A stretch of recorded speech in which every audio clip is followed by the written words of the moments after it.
नमस्कार प्यारे बच्चों, आप सभी कैसे हैं? मस्त होंगे एकदम। मैं मनोज सर आप सभी का हार्दिक स्वागत करता हूँ, अभिनंदन करता हूँ और आप सभी का पुनः एक बार SP classes Gursara YouTube channel में स्वागत है। तो जैसा कि आप सभी जानते हैं कि आपका अभी फिजिक्स में आपका चैप्टर तीसरा चल रहा है कक्षा 12वीं के लिए, और कक्षा 12वीं में फिजिक्स आपका बहुत इम्पोर्टेंट विषय है जो बच्चों को बहुत कम समझ में आता है, बहुत डर लगता है। तो सारी उनकी परेशानियां मैं दूर करने जा रहा हूँ और करूँ, आपको कोई दिक्कत नहीं है। बच्चों को सबसे ज़्यादा प्रॉब्लम कहाँ खड़ी होती है मैं बता रहा हूँ, एक बार सुने आप। बच्चों को प्रॉब्लम सबसे ज़्यादा होती है डेरिवेशन में और न्यूमेरिकल में, क्योंकि जो फिजिक्स एक ऐसा सब्जेक्ट है कि इसमें डेरिवेशन भी सॉल्व करना पड़ता है, न्यूमेरिकल भी सॉल्व करनी पड़ती है। तो इसमें सबसे ज़्यादा बच्चों का जो आत्मविश्वास होता है वो कम रहता है, कॉन्फिडेंस लेवल कम है। तो मैं कहना चाहता हूँ कि आप लोग बस डरे नहीं। तो सबसे पहले आप लोग SP classes Gursara YouTube channel subscribe कर लें, बेल आइकन का बटन दबा के ऑल पर इस पर जाएं। तो एक क्वेश्चन है बहुत इंपॉर्टेंट है, एनसीईआरटी वाला क्वेश्चन है, एनसीईआरटी, ठीक है, बहुत इंपॉर्टेंट क्वेश्चन है। क्वेश्चन में है क्या, 5 गुणा 10 की घाते -8 तथा 5 गुणा 10 की घाते -8 कूलम तथा -3 गुणा 10 की घाते -8 कूलम के दो आवेश 16 सेंटीमीटर के आवेश 16 सेंटीमीटर, कितने 16 सेंटीमीटर की दूरी पर स्थित है। 16 सेंटीमीटर की दूरी पर स्थित है, ठीक है। ये आपका क्वेश्चन है। फिर 11 सवाल में क्या है, दोनों आवेशों को मिलाने वाली, दोनों आवेशों को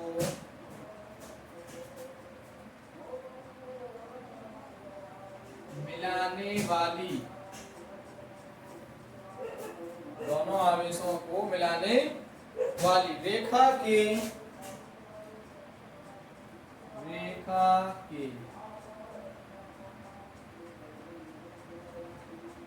किस बिंदु पर वैद्युत विभव शून्य होगा। बहुत इंपॉर्टेंट क्वेश्चन है बच्चों, very very most important question है। ऐसे ही क्वेश्चन आपके परीक्षा में पूछे जाते हैं, ठीक है। तो इसको इस प्रकार से लगाएंगे। तो सबसे पहले आप लोग क्या करें, चैनल को ज्यादा से ज्यादा शेयर कर दें, लाइक करते रहें आप लोग, और मनोज सर को आगे बढ़ाएं आप लोग। 5 गुणा 10 की घाते -8 कूलम तथा -3 गुणा 10 की घाते -8 कूलम के आवेश है जो इधर रखेंगे इस प्रकार से। एक पे है 5 गुणा 10 की घाते -8 कूलम, एक पे है 3 गुणा 10 की घाते -8 कूलम, बिंदु ए बी, ठीक है। इनकी जो दूरी है वो परस्पर कितनी है, 16 सेंटीमीटर की दूरी है, ठीक है। तो ये क्या, दोनों आवेशों को मिलाने वाली रेखा के किस बिंदु पर, एक बिंदु मान लो इधर, क्या सी मानेंगे, इधर क्या मानेंगे, सी। तो यहाँ से यहाँ तक की दूरी कितनी ले लेंगे, x, तो यहाँ से यहाँ तक 16 - x सेंटीमीटर। तो इस प्रकार से यानी बिंदु सी पर वैद्युत विभव शून्य मानेंगे। यानी क्या करेंगे, वैद्युत विभव है जो बिंदु सी पर मानेंगे अपन लोग शून्य। वेरी सिंपल है, कोई ज्यादा इसमें कठिनाई नहीं है, ठीक है। तो देखो इसमें Q1 का मान कितना है 5 गुणा 10 की घात माइनस 8 किलोग्राम। R1 कितनी हो जाएगी इसमें 1 सेंटीमीटर, क्योंकि ये मान सेंटीमीटर में है तो इसको मीटर में बदलना पड़ेगा, तो x गुणा 10 की घात माइनस की 2 मीटर।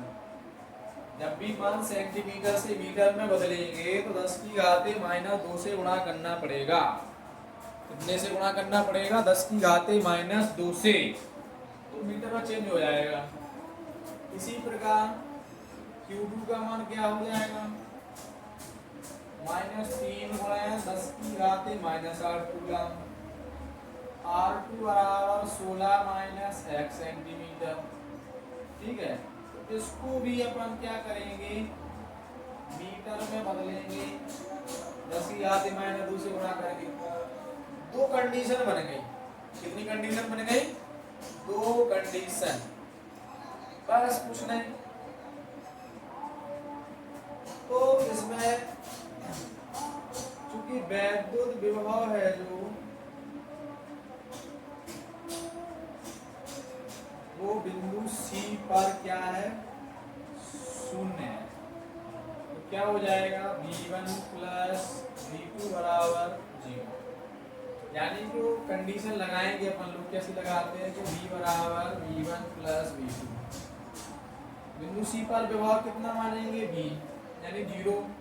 V1 का मान 1/4πε0 Q1 बटे R1 प्लस 1/4πε0 Q2 बटा R2। ये मान रख दिए हमने। इस प्रकार से मान आपकी परीक्षा में रखना है। आपको फॉर्मूला आना अति आवश्यक है। अगर आपको फॉर्मूला नहीं आते हैं तो आप न्यूमेरिकल दिमाग से भूल जाइए। ठीक है, इनके मान रख दें। इसका मान मतलब 0 है, ये 1/4πε0 है 9 गुणा 10 की घात 9। Q1 का मान 5 गुणा 10 की घात माइनस 8।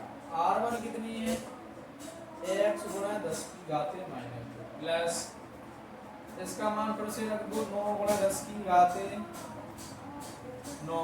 Q2 का मान कितना है -3 गुणा 10 की घात माइनस 8। R2 कितना है 16 माइनस x गुणा 10 की घात माइनस का 2। इस प्रकार से ये मान हो गया। ठीक है, इस प्रकार से ये मान आपके कंप्लीट हो गए। ठीक है, तो आप लोग इस चीज को समझ सकते हैं कि आपके V1 और V2 के मान रख गए। अब इसके बाद आपको कुछ नहीं कैलकुलेशन करना है इसकी।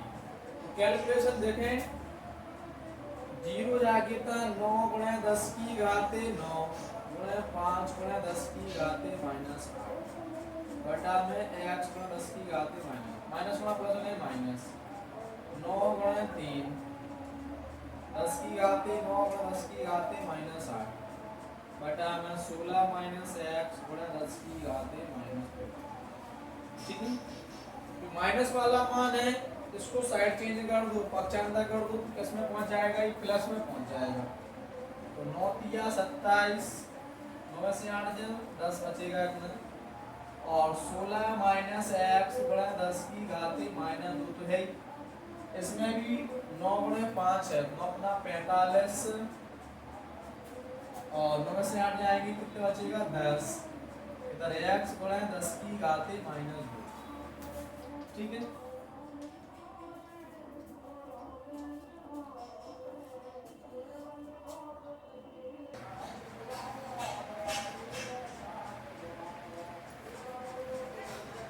तो बच्चों कुछ टेक्निक इशू था कवर के लिए, धन्यवाद। तो इसके बाद क्या है बच्चों 10 से 10 काट दो कट जाएगा, 9 से जे काट 9 तिया 27 9 अपना 45 घात है घात कट जाएगा। इधर कितना बचा 3 16 माइनस है इधर कितना है 5 बटा में x क्रॉस मल्टी कर लो 16 पंचे 80 5x 3 गुणा x में करेंगे 3x हो जाएगा 80। 3x जहाँ कितना 5x माइनस का है साइड चेंज कर देंगे कितना हो जाएगा प्लस में हो जाएगा, कितना हो जाएगा 8x। तो x बराबर कितना हो जाएगा x बराबर आपका 10 आ गया। यानी कि जो बिंदु है 10 सेंटीमीटर दूरी पर रखेंगे तो वहां पर आपका विभव कैसा होगा, शून्य हो जाएगा। कैसा हो जाएगा, शून्य हो जाएगा। तो इस प्रकार से आपका ये सवाल कंप्लीट हो चुका है। तो बच्चों आप लोग बस वीडियो को आप लोग पूरा देखा करें, ठीक है। वीडियो आप लोग पूरा देखेंगे तभी आपको सवाल समझ में आएगा। और फटाफट आप लोग वीडियो को शेयर कर दें, चैनल को सब्सक्राइब कर लें आप लोग, और अगले वीडियो के लिए आप लोग लाइक कर दें, कमेंट करें आप लोग।